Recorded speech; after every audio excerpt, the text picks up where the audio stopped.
Step 1. Self-worth and identity angle. Self-worth and identity are deeply connected because they shape how you see yourself when no one is watching, and how you interpret your value when life gets difficult. When someone struggles with low self-worth, they often outsource their value to external factors, approval from others, likes, achievements, money, or status. The problem with this is that external validation is unstable.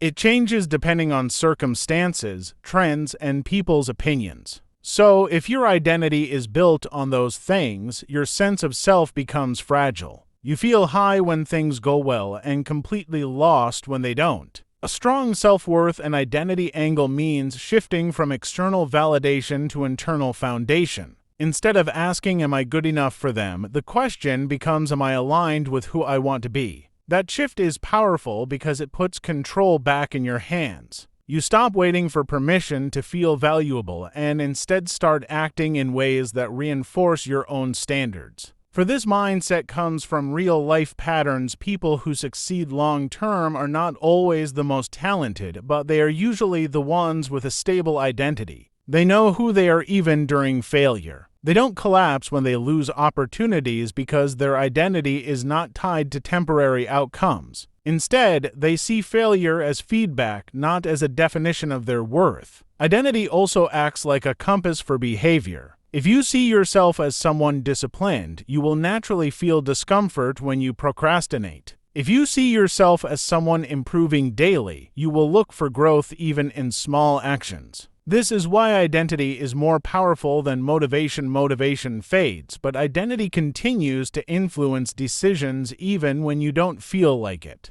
Self-worth is also important because it sets the baseline for what you tolerate in life, relationships, habits, and opportunities. When self-worth is low, people accept less than they deserve because they believe that is their limit. When self-worth is strong, they are more selective.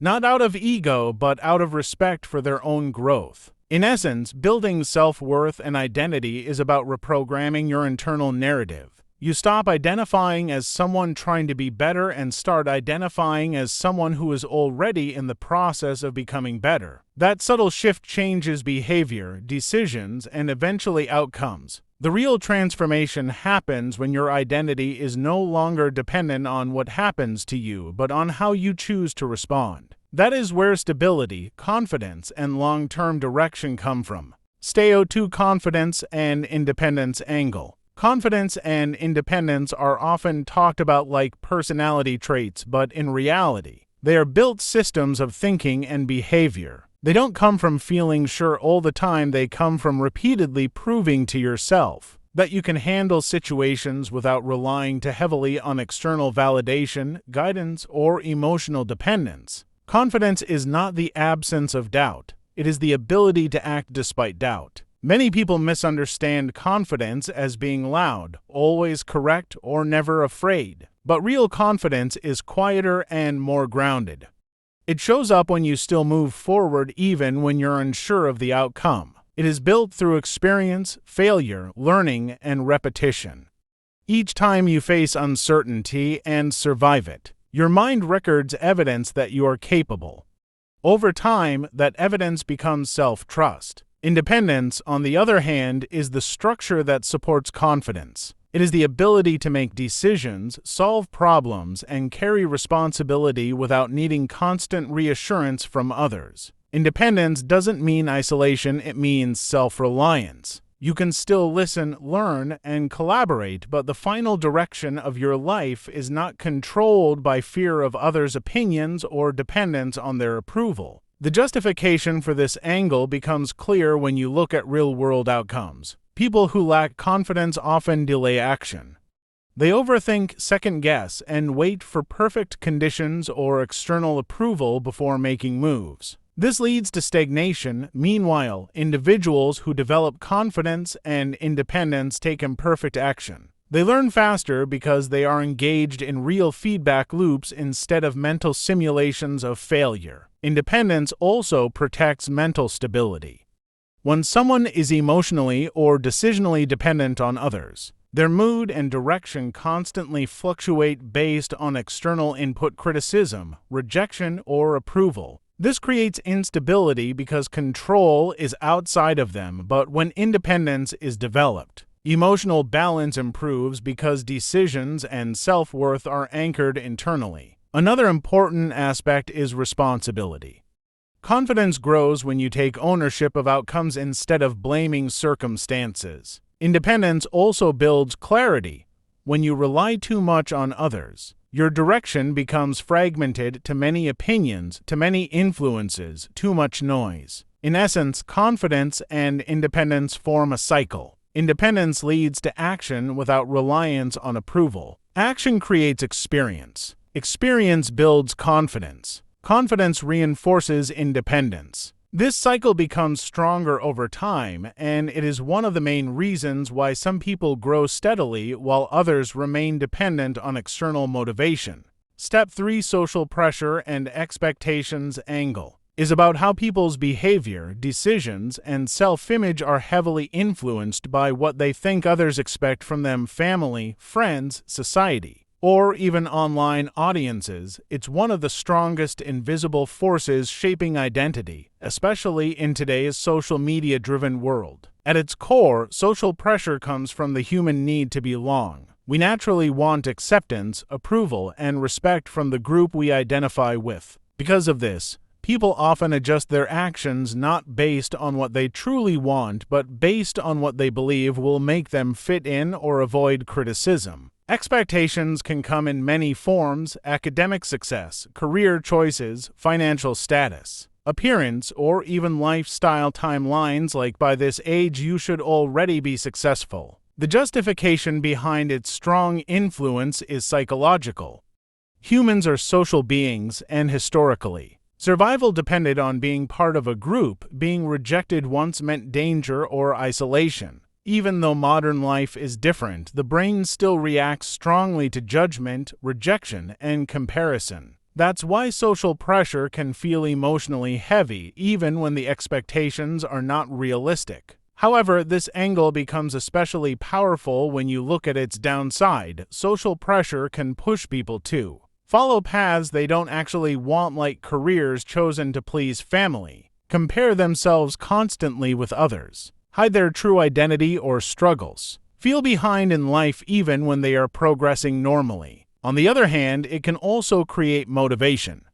Positive social expectations can encourage discipline, responsibility, and growth, like striving to improve because people believe in your potential. The problem starts when external expectations completely replace internal direction. The deeper truth is this: social pressure is not always bad, but it becomes destructive when it controls your decisions instead of guiding them. The healthiest mindset is learning to filter expectations, keep what helps your growth, and ignore what only creates fear or comparison. In the context of self-development or storytelling, this angle is powerful because it reveals a conflict. Who am I trying to become, my true self, or the version others expect me to be? That tension is where real growth or real burnout begins. Step for fear of judgment angle. Fear of judgment is the mental pressure you feel when you worry about how other people might see, think, or talk about you. It often shows up before you take action: posting online, speaking in public, starting something new, or even expressing your true opinions. Instead of focusing on what you want to do, your mind shifts toward "what will they think of me?" At its core, fear of judgment is a survival instinct. Humans are social beings, and historically, being rejected by a group meant danger or isolation. So the brain developed a sensitivity to approval and criticism. Even today, when physical survival is no longer the issue, that instinct still remains. This fear becomes stronger in environments like social media, school, or work, where people are constantly observed or compared. You start imagining worst-case reactions: being laughed at, criticized, or misunderstood, even if those outcomes are unlikely. This fear isn't random or weakness, it's psychologically natural. The mind is trying to protect you from embarrassment, rejection, or failure. However, the same mechanism that protects you can also limit you. When fear of judgment is too strong, it creates hesitation. You delay starting projects because you're afraid it's not good enough. You avoid expressing ideas because you fear disagreement. You stop taking risks because you want to avoid criticism.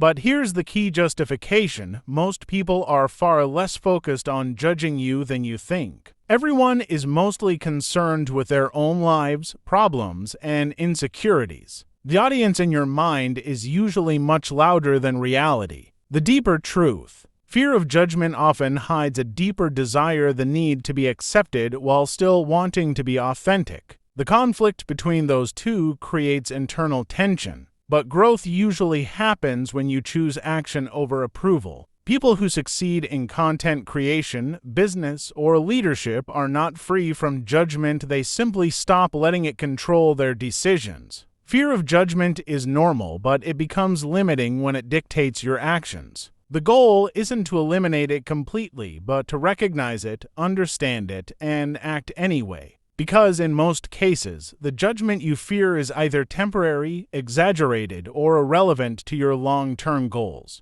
Step 5: Personal growth and freedom. Personal growth is the process of improving your mindset, habits, skills, and emotional strength so you become a better, more capable version of yourself over time. Freedom in this context is not just about money or time, it's about having control over your life, decisions, and direction without being trapped by fear, limiting beliefs, or external pressure. When you combine personal growth and freedom, you get a powerful angle. You grow so you can free yourself from the version of you that is stuck, dependent, or limited. This angle is about understanding that freedom is not something you wait for, it is something you build through growth. Every skill you learn, every discipline you develop, and every fear you overcome expands your freedom. Learning new skills gives you freedom to earn in different ways. Building discipline gives you freedom from procrastination. Improving mindset gives you freedom from overthinking and self-doubt. Emotional maturity gives you freedom from reacting impulsively to problems. Without personal growth, freedom stays an idea. With growth, it becomes a lifestyle. This angle is powerful because many people think freedom comes from external changes: money, job, location.